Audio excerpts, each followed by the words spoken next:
শেরপুর সদর উপজেলার গনই মমিনাকান্দি গ্রামের ষাটুর ধনীরক্ষর বৃদ্ধা শাহিনা বেগম ৭ অক্টোবর দুপুরে তিনি একা জেলার প্রধান ডাকঘর থেকে ৩ বছর মেয়াদের জন্য রাখা ২,৬৯,০০০ টাকা উত্তোলন করেন এবং টাকাগুলো নিয়ে চলে যান সদর উপজেলার গনই ভরুয়া এলাকায় নিজ বাড়িতে। কিন্তু ১২ অক্টোবর সকালে বাধে বিপত্তি। ঢাকা থেকে তার মেয়ে মাকে নিয়ে উত্তোলনকৃত টাকা জমা দেওয়ার জন্য শহরের উত্তরা ব্যাংকে গেলে ক্যাশিয়ার টাকা গুনে নেওয়ার সময় দেখেন সেখানে ৫৩টি ১,০০০ টাকার জাল নোট।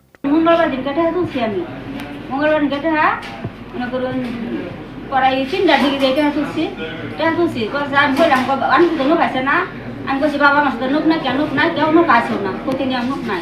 আমি এটা বলছি বাবা আল্লাহ আল্লাহ করবা আমি আমার টাকা সুন্দর করে গুনে দিবেন, আমি টাকা দাঁড়ে নিয়ে আমি ধুয়ে দেবো যাতে মানুষ না জানি।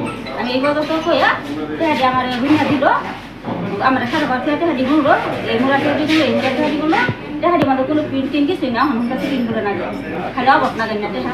এই টাকা জমা দিতে আসছিলাম ৫৩,০০০ টাকা নতুন জাল বাড়াইছে, ১,০০০ টাকা আমি নোট ৫৩টা, ১,০০০ টাকার নোট ৫৩টি জাল, তাই সেগুলো জমা নেওয়া হবে না।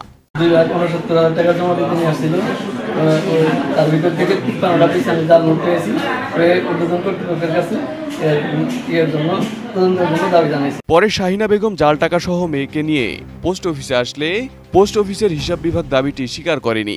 টাকা মহিলা নিয়ে গেছে ৭ তারিখ, আর ৫ দিন পরে আজকে মহিলা এসে বলতেছে যে তার টাকার মধ্যে জাল নোট হবে।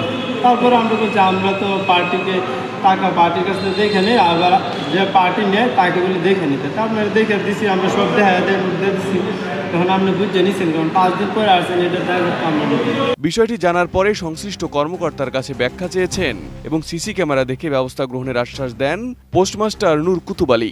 জাল টাকার বিষয়ে ঘটনাটা শুনছি, শোনার পরে সেকশনের যে অপারেটর আছে তার সঙ্গে আমি ব্যাখ্যা চাইতেছি, আর এটার বিষয়ে আমি চেষ্টা করতেছি কি ঘটনা ঘটছে এটা জানার চেষ্টা করতেছি।